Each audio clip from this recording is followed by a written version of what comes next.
Okay, number 2, it's a little bit harder. We know that there's a vertical asymptote at x equals -5. We can actually factor the top, no problem. Let's just do that really quick. We factor out a negative, we get x squared plus 3x plus 2. That's just going to make this a little bit easier to factor. That now becomes negative x plus 2 times x plus 1. Okay, top is factored. We're good to go. Now on bottom, we're going to probably have to do some synthetic division here. Unless you want to do factoring by grouping, you can do it without using synthetic. So factor by grouping if you want. But if you don't know how to factor by grouping, let's just plug in -5 to synthetic division because we have a vertical asymptote at x equals -5, which means that this bottom polynomial here must have a factor of x plus 5. So we're going to plug in -5. We get 1, 5, -4, -20. Draw the line, 1, -5, 0, 0, -4, 20, smiley face. Okay, so this factors as x plus 5. Again, these are opposites, right? This is what makes this 0. We plug in -5 because that's what makes this 0. Okay, x plus 5 times x squared minus 4. X squared just comes from right here, minus 4 comes from right there, which then factors as x plus 5 times x minus 2 times x plus 2. So now we have our fully factored polynomial, x plus 2. Okay, so we see that we have a whole at x equals -2. We're going to have a couple vertical asymptotes. And we're only going to have one root. So I'm actually going to erase this synthetic division just so I have space. So if you want to go back and watch that synthetic division again, just rewind the video and pause it. Okay. Just used it to factor. Okay, so now let's make our key features section.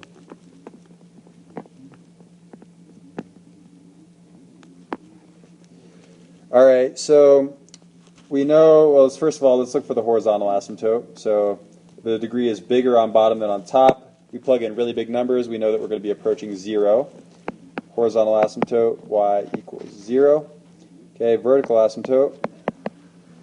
We have one at -5, one at +2.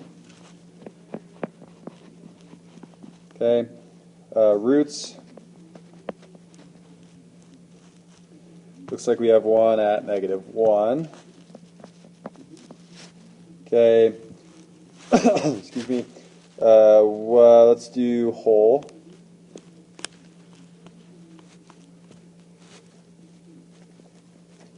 The whole happens at -2, comma something. We don't know what the y value is yet. We're going to find that. And then we have a y-intercept. Well, let's check it out. We have 0, 0. That leaves -2. This zeroes out, -20. We have -2 over -20, which is 1/10. -2, comma 1/10. Oh, not there for the y-intercept. Okay. So it's at 0. Oh, sorry. Yeah, 0, comma 1/10. Great. So now let's find that y value for our whole. We just plug in -2 to the function. We get negative times -2 plus 1 over -2 plus 5 times -2 minus 2. All right, so this gives us -1 times another negative gives us +1.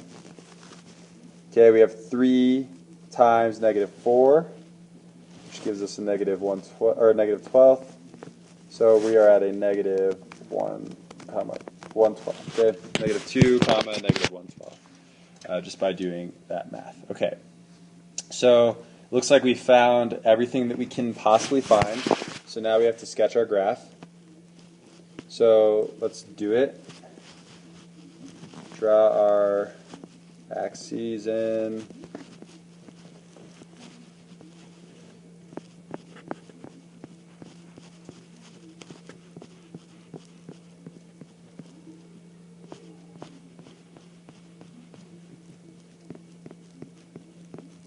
Okay, So there they are. We know we have a vertical asymptotes at negative 5 and 2.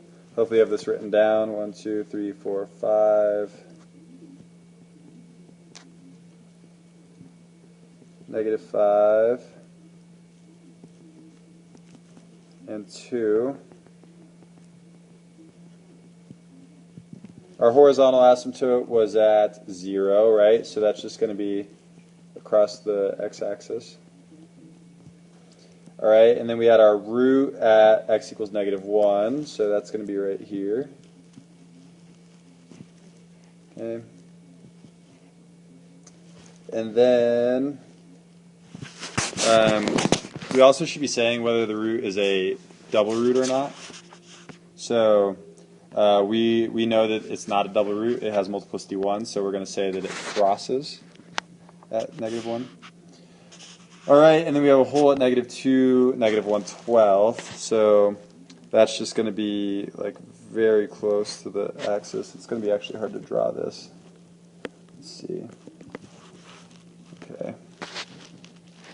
Negative 2, negative 1/12. There it is, roughly. And then we have a y-intercept at 0, 1/10. So that's just going to be a little bit above the x-axis. Okay, so 0, 1/10. There it is. Okay, so what we see then is we know what's going on in the middle. We know that it's going to be coming up through the hole, come through the intercept and the x-intercept, and then go through the y-intercept, and it's going to go negative to positive. So we know it's going to be negative, positive, but the problem is we don't know if it's going to be like this over here, or like this, and like this, okay? So what we do is we plug in, let's plug in 1, 2, 3, 4, 5, 6, negative 6. Okay, so we plug in negative 6. Let's just clean some of the stuff up here and get rid of this. Okay, gone. Here we go.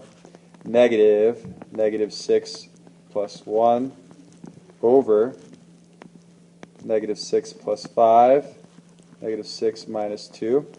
All right, so this is negative, this is negative, this is negative, this is negative. So it's a negative times a negative is a positive. A negative times a negative is a positive. We have a positive over a positive, which is just positive. So we know that we're a positive up here. Okay, so that's good. Now we need to determine if we're positive or negative over here. So we're going to plug in 1, 2, 3, right? Because we're just going 1 point to the right of our vertical asymptote. So we're plugging in 3. So we get negative 3 plus 1 over 3 plus 5, 3 minus 2. Okay, so that gives us a negative, a positive, over a positive, and a positive. Oh gosh, I'm running out of room here. Positive and a positive. Okay, so that's going to give us a negative. So we know we are negative over here. Okay, so now we got to scroll down and look at the graphs that go with it. So if you're following along, be looking at the graphs right now. And I'm looking for graphs that have vertical asymptotes at negative 4 and 2. It's looking like the only one that has one there,